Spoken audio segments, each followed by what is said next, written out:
안녕하세요. 저는 큰나무 사회접동조합에서 SW 복지팀 실장으로 근무하고 있는 김세영이라고 합니다.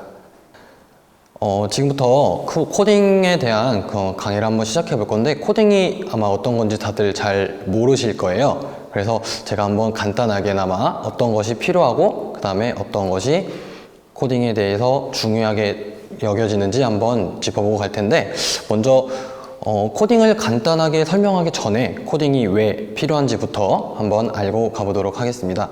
먼저 앞에 보시는 것처럼 우리 첫 번째로 4차 산업혁명 시대가 뭔지, 그 다음에 어떻게 흘러가는지부터 해서 코딩이 뭔지, 코딩 교육의 중요성, 그리고 인재 양성 추진 계획, 그리고 언어의 종류는 어떤 것들이 있는지, 마지막으로 코딩 교육이 뭔지 해서 간단하게 알아보도록 하겠습니다. 자, 먼저 4차 산업혁명 시대인데요. 먼저 저희는 지금 이제 인류라는 시대에 봉착해 있는데, 인류가 먼저 만들어지기 전에 저희는 진화를 했습니다.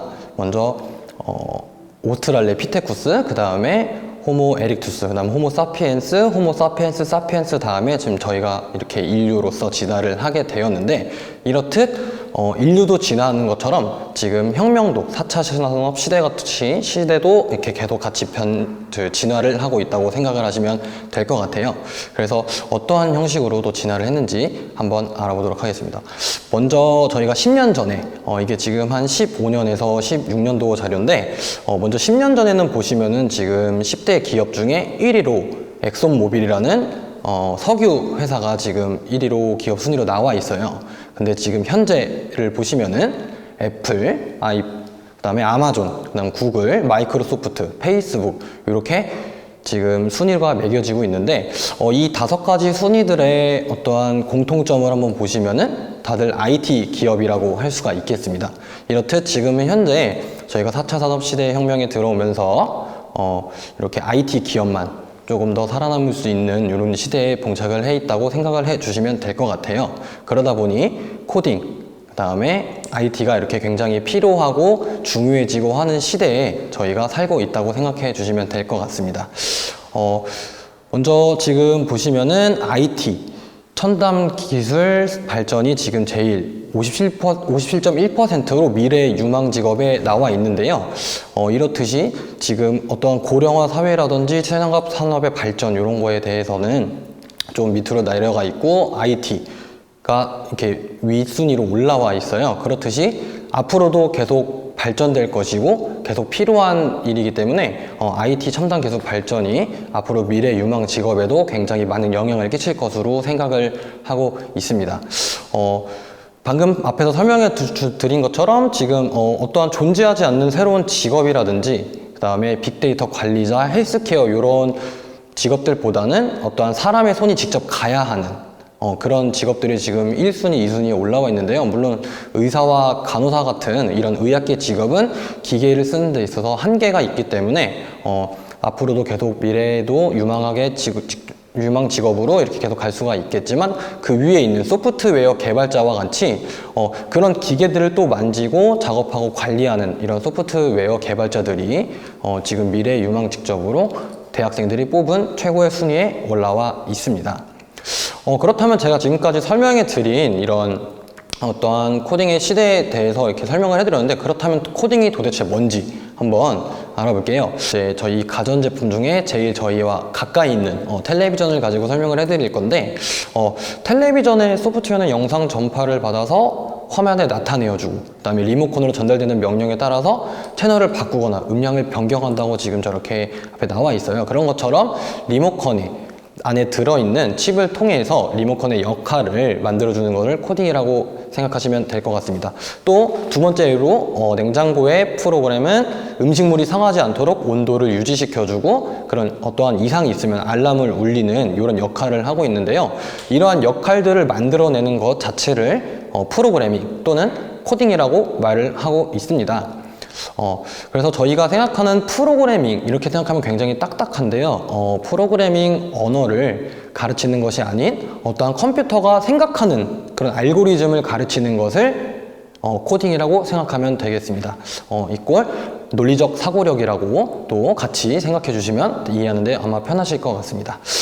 그래서 저희는 지금 이렇게 1차, 그 다음에 2차, 3차, 4차 까지 산업혁명이 지금 와 있는데 밑에 보시는 것처럼 문맹, 컴맹, 코맹이라는 단어들이 있어요. 먼저 문맹으로 말할 것 같으면 이제 글을 읽지 못하거나 이제 낭독을 하지 못하는 그런 분들 얘기하고, 컴맹은 컴퓨터를 아예 다룰 줄 모르는 분들, 이런 식으로 해서 지금 단어들이 나와 있는데 실제로 저건 이제 국어 사전에 등록이 되어 있는 단어들이고요. 근데 그 옆에 보시면 코맹이라는 단어가 이제 신조어가 생겼어요. 요즘에는 코딩을 하지 못하면은 저렇게 코맹이라고 부르기도 한다고 이렇게 나와 있습니다. 그래서 저희 코딩이 왜 필요한지 제가 한번 간단하게 또 설명을 한번 드려볼게요. 먼저 저희는 모두 다 유치원, 초등학교, 중학교, 고등학교 과정을 거쳐서 이렇게 성인이 되곤 합니다. 그런 교육 과정들을 거쳐야 되는데 그 교육 과정 안에서 저희가 수학, 과학, 사회탐구, 과학탐구 이런 어떠한 기본적인 과목 말고 그 과목을 알기 전에 조금 더 사고력이라든지 논리력 이런 거를 좀 형성시키는 데 있어서 굉장히 중요한 과목으로 지금 발돋움을 하고 있는 게 바로 코딩입니다. 그렇다면 먼저 유치원부터 시작을 하면은 그 시기에는 이제 컴퓨터를 다룰 줄도 어떻게 킬 줄도 모르는 시기예요. 그렇기 때문에 어떠한 코딩을 바로 배우거나 아니면 이렇게 개념을 익힌다기보다는 어떤 사고력, 논리력, 창의력, 그리고 문제 해결 능력, 의사소통 능력을 키우는 데 있어서 좀 도움을 줄 수 있는 게 바로 코딩 교육이라고 생각하시면 되겠고요. 그렇게 유치원을 거쳐서 초등학교로 올라오게 되면은 유치원부터 초등학교 저학년, 그다음 고학년이 되기까지 배웠던 저런 사고력과 논리력을 바탕으로 컴퓨팅 사고력을 배양을 하게 됩니다.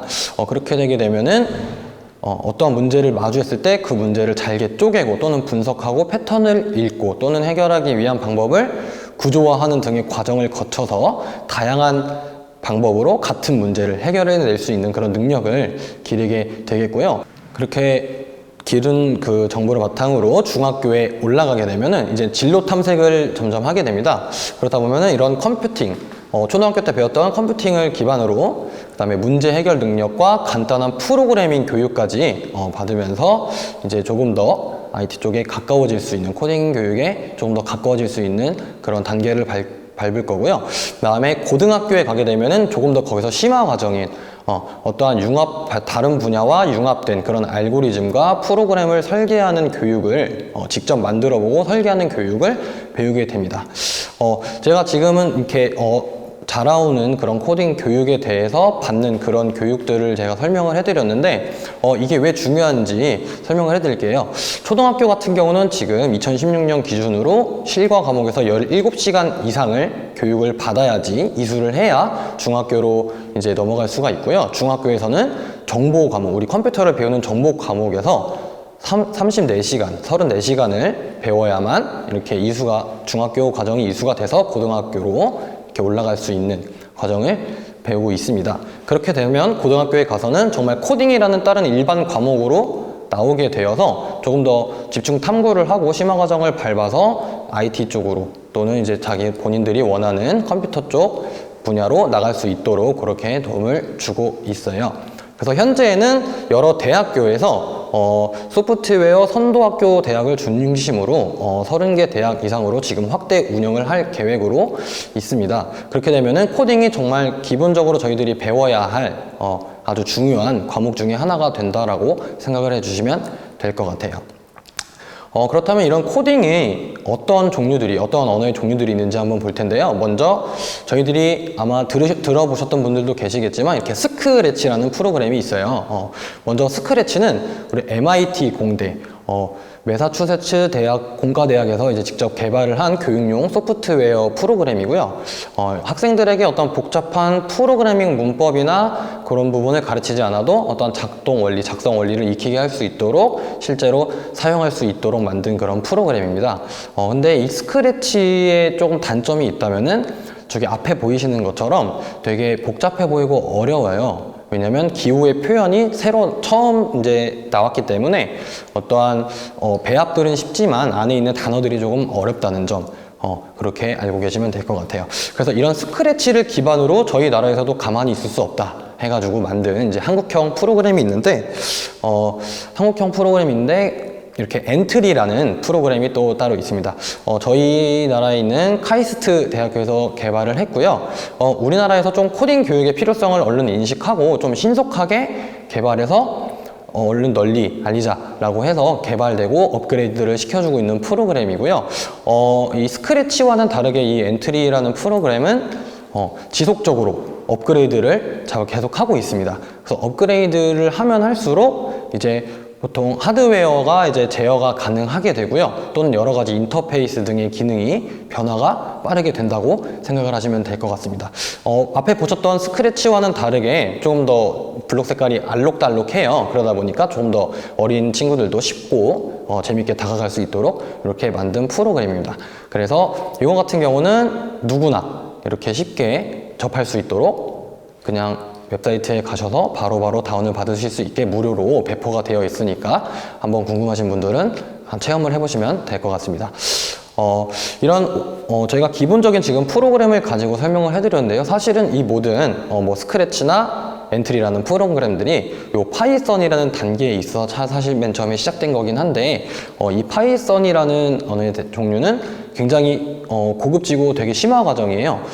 앞에 보이시는 것처럼 저희가 왜 영화에서 보는 것처럼 이렇게 녹색 화면에 영어로 이렇게 막 써있는 그런 장면을 가끔씩 보셨을 수가 있을 텐데 그런 것처럼 오픈소스를 제공하고 여러 가지 블록들과는 다르게 이렇게 언어로서 표현을 하고 프로그래밍을 하는 게 파이썬의 단계라고 할 수 있겠습니다. 아까 말씀드렸던 초등학교, 중학교, 고등학교에서는 보통 스크래치와 엔트리를 사용하긴 하지만 이제 대학교에 가셔서 심화 과정을 밟게 되시면 이런 파이썬 과정까지도 밟게 되므로 조금 더 IT 쪽에 가깝게 다가갈 수 있을 것 같습니다. 제가 지금까지 말씀해드린 이런 프로그램들은 저희가 이런 어떠한 하드디스크를 통해서 실행을 할 수 있는 프로그램들을 말씀드렸지만 그 안에 지금 앞에 보시는 이 사진처럼 저런 칩 같은 걸 여러분들 한번 보셨을 수가 있을 거예요. 저 칩을 이제 아두이노 보드라고 칭하고 있고요. 또는 저렇게 엠블럭 보드라고 얘기를 하고 있습니다. 저런 아두이노 보드를 이용해서 여러 가지 코딩에 최적화된 프로그램을 사용을 할 수 있도록 만들어져 있는 보드라고 생각하시면 되고요. 어떠한 이런 컴퓨터나 모바일 이런 PC 이런 기계들이 없어도 저 아두이노에 직접 아까 만든 코딩 같은 거를 업로드를 하면은 구조물을 바로 움직이거나 어떠한 역할을 줄 수 있도록 그렇게 설계되어 있는 메인 테마 보드라고 알 수 있겠습니다. 저런 보드들을 이용해서 또 여러 가지 보드들이 많이 나와 있는데요. 그런 보드를 보시면은 저기 옆에 있는 것처럼 여러 가지 어떤 음악 또는 센서 뭐 아트 이런 쪽으로 해서 예치 등까지 많이 엮어가지고 여러 가지 테마 보드를 많이 만들어냈어요. 저 안에 방금 설명해드린 아두이노 보드의 기능들은 당연히 들어있는 거고요. 그 보드들을 조금 업그레이드 시켜서 조금 더 쉽고 재밌게 다가갈 수 있도록 만든 보드들입니다. 그리고 저 보드 옆에는 또 여러 가지 센서들이 있어요. 저 센서들이 왜 여기서 나오냐 하면은 방금 제가 말씀드린 그런 아두이노 보드 안에도 저런 여러 가지 센서들을 통해서 저희가 어떠한 역할을 주어주고 또는 어떠한 프로그래밍을 할 수 있도록 설계되어 있기 때문에 저런 센서들이 꼭 필요하다고 할 수가 있겠습니다. 그래서 앞에 보이는 것처럼 조도 센서 아마 처음 들어보실 거예요, 여러분들. 가로등을 보시면은 이렇게 누가 꺼주고 켜주고 그런 것이 아니라 그런 가로등 안에도 다 저런 센서들이 들어가 있어요. 앞에 보신 조도 센서가 바로 그 얘인데 어떠한 빛의 밝기에 따라서 자동으로 켜지고 꺼지는 그런 센서를 빛감지 센서를 말할 때 저런 조도 센서를 사용하고요. 앞에 보이는 것처럼 또 온습도 센서는 말 그대로 온도나 습도를 감지하는 센서, 초음파, 기울기, 불꽃, 음향 이런 정도의 센서들은 다 여러분들이 한 번씩은 보시거나 들어보셨을 거라고 생각을 합니다. 그래서 이런 여러 가지 센서들과 보드들이 합쳐져서 그런 코딩 프로그램을 만들어낸다라고 생각을 하시면 될 것 같아요. 그렇게 되면은 이렇게 이제 여러 가지 코딩 교육을 저희가 진행을 하고 있는데, 여러 가지 소프트웨어 중심의 코딩 교육이 있고요. 또는 저렇게 하드웨어, 아까 말씀드린 어떠한 컴퓨터라든지 PC라든지 또는 모바일 이런 거를 이용한 코딩 교육이 있고요. 또는 아까 제가 말씀드린 제일 중요한 우리 아두이노 보드를 이용한 하드웨어 방식이 또 따로 있고, 그걸 통해서 만들어진 어떠한 로봇이라든지 이런 완성형 하드웨어 또는 조립식 하드웨어가 있습니다. 이런 교육들을 통해서 보시는 것처럼 외국 같은 경우는 벌써 저렇게 지금도 진행을 하고 있고 벌써 마무리 단계에 와 있는 반면에 저희 나라는 아직 좀 이제 시작한 지 이런 코딩 교육이 시작된 지 얼마 안 되었기 때문에 조금 이렇게 밑 단계에 있다고 생각을 하고 있어요. 그러다 보니 이런 코딩이 왜 필요한지, 왜 중요한지 항상 저희 머릿속으로 생각을 조금 해봐야 될 것 같고, 그런 코딩 교육에 있어서 여러분들이 공부를 하고 배우고 나면은 또 어디에 어떻게 적용을 할 건지 또는 활용을 할 건지 이용을 할 건지 생각해 보시면 가장 아마 정말 좋은 교육이 될 거라고 생각합니다. 그래서 수학, 과학, 사회탐구, 과학탐구 이런 저희가 이런 기본적으로 배우는 과목들을 배우기 전에 왜 그 과목들을 해야 되는지 또는 이걸 하면은 어떤 것을 내가 배우는지부터가 생각하는 게 가장 중요하지 않다는 제 개인적인 견해를 한번 밝혀보고요. 그렇게 돼서 저희가 코딩 교육을 배우게 되면은 아마 이런 문자 코딩 교육이나 또는 블록 코딩 교육을 통해서 배우게 될 거예요. 근데 옆에 보이시는 문자 코딩 교육은 아까 말씀드린 어떤 좀 어려운 심화과정인 그런 파이썬이라는 프로그램을 통해서 아마 들어가게 될 것 같고, 그 다음에 옆에 있는 블록 코딩은 아까 봤던 스크래치나 어떤 엔트리 같이 조금 더 쉽고 재밌게 다가갈 수 있도록 만든 프로그램을 이용해서 저렇게 체험을 하고 교육을 받는다고 생각을 하시면 될 것 같아요.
이런 교육들을 받고 나면은 아까 말씀드렸던 것처럼 저희는 지금 계속적으로 진화를 하고 있습니다. 그러다 보니 그런 진화에 대해서 IT 쪽으로 또는 어떠한 이런 네트워크 쪽으로 조금 더 대비를 하고 준비를 하는 그런 과정들을 먼저 한번 생각해 본다면 여러분들이 앞으로 살아가는 데 있어서 조금은 일말의 도움이라도 되지 않을까 그런 생각을 해 봅니다.